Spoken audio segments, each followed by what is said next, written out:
Hey, Richard here, Tennis Hacker. Today I want to help you with those high volleys, those sitters, those volleys that should be easy. You've got in a great position, you should win the point, but for some reason you don't. You either float it long or you dump it in the bottom of the net. So today I want to help you understand why that is, give you a few things to work on, and talk about maybe what's going on behind the scenes that you might need to address that's making it so difficult for you. So I hope you find this video helpful. If you do, it'd be awesome if you give me a thumbs up. If you haven't already done so, make sure you subscribe to my channel. Okay, so why is it that these seemingly easy put-away volleys can be so difficult for so many people? And the answer is the timing is actually quite hard. You know, you think because the ball's floating, you've got plenty of time, it's going to be nice and easy, but that's not the case. When the ball's dropping and you've got to come through the ball, there's only a small window that you can actually make a good contact in. When the ball is hit hard at you, it's traveling along this line, your racket is traveling along this line, it's much easier to make that contact. Whereas when the ball's dropping, if you hit it too soon, it goes sailing long. If you hit it late, it's in the bottom of the net. So you've got a relatively small window, and because of that, the timing is what makes this so difficult for a lot of people. So what we're going to address now are the things that you can work on to really increase your likelihood of making this shot consistently. Okay, so the first thing you need to focus on is being aggressive with your feet, really trying to drive through the ball on contact. Where it goes wrong for so many players is they kind of plant their feet, and then instead of being able to punch along the line of the ball, they end up a little bit off, and now they're kind of leaning forwards and they're using a little bit more wrist. Now don't get me wrong, if you've got amazing timing, then yeah, you can swat at it, but that's not the case for a lot of people. So you want to be thinking about punching through the line of the ball, and in order to do that, you need to do a lot of work with your feet.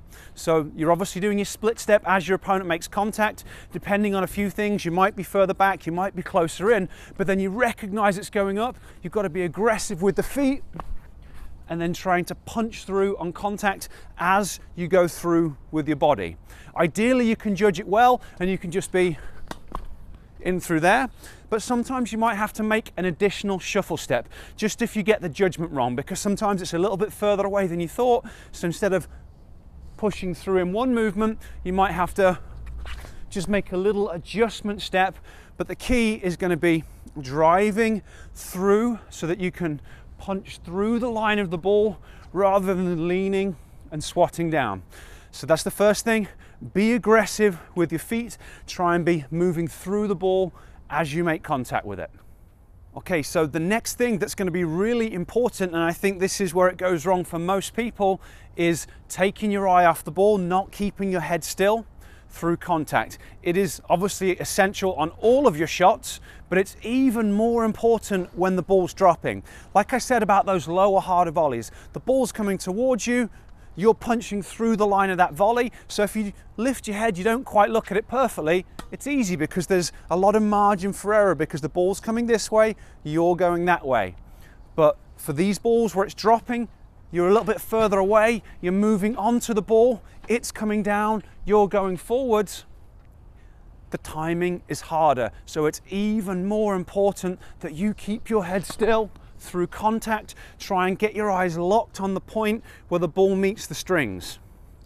And that's where this gets so challenging for a lot of people. This is really easier said than done. And I want to explain why that is, because this is going to be really important. So if you kind of watch any of the pros playing, or if you watch the movements that I've just done, the ball's coming down there and I'm punching through. That involves me having my head looking upwards.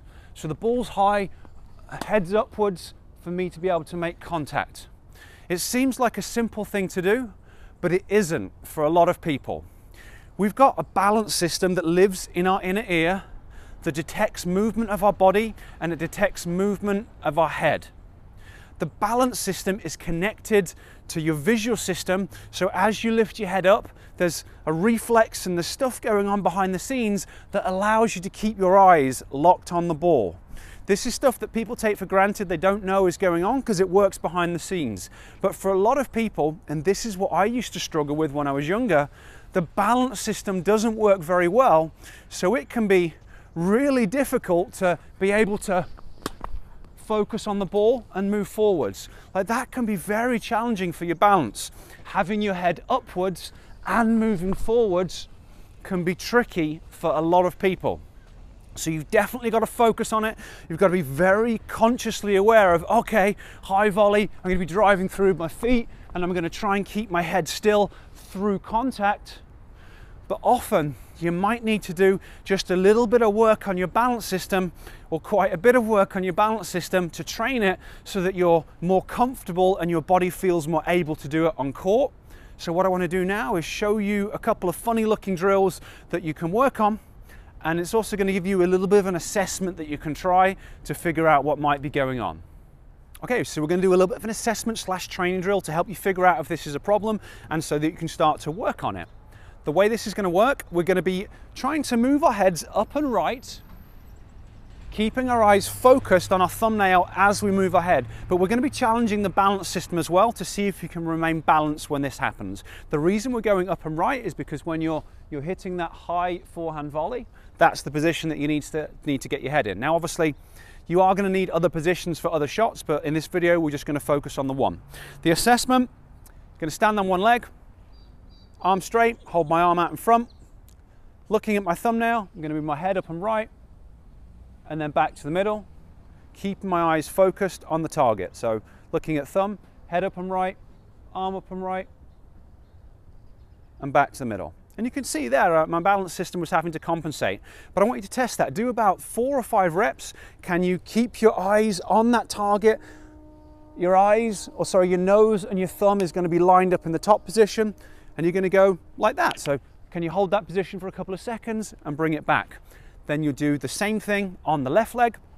Can I hold my thumb out in front, standing on the left leg, head up and right, focusing on the target, and then back to the middle. So test the right leg, 4 or 5 reps, test the left leg, 4 or 5 reps. Obviously, we need to have the ability to be balanced on both. And what you'll find is it might be a little bit trickier than you thought. And this is the stuff that's going on behind the scenes that really causes players a lot of problems. This is how your body operates and stays balanced and focuses and does all the things that it needs to do. So if you find that as soon as you move your head, you're falling over really quickly, that's an indication that these systems aren't functioning optimally. And people take it for granted how hard tennis is. To be there to fly into high volleys and do all this stuff. There's a lot of good things that need to be going on behind the scenes. So if you find that you aren't able to balance with this stuff, it suggests that this is really one of the things that's preventing you from hitting those high volleys consistently.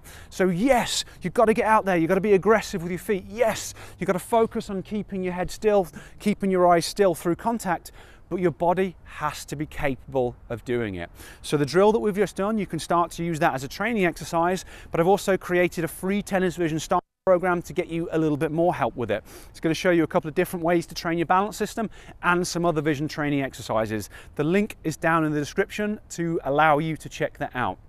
But if you would like more help with this stuff, this is what I do with tennis players. I teach them about the technique, I teach them about the tactics and the mental toughness and all those things. But there's 2 parts to everything in tennis. Do you know what to do? And are you capable of doing it? And it's the second part that so many players struggle with.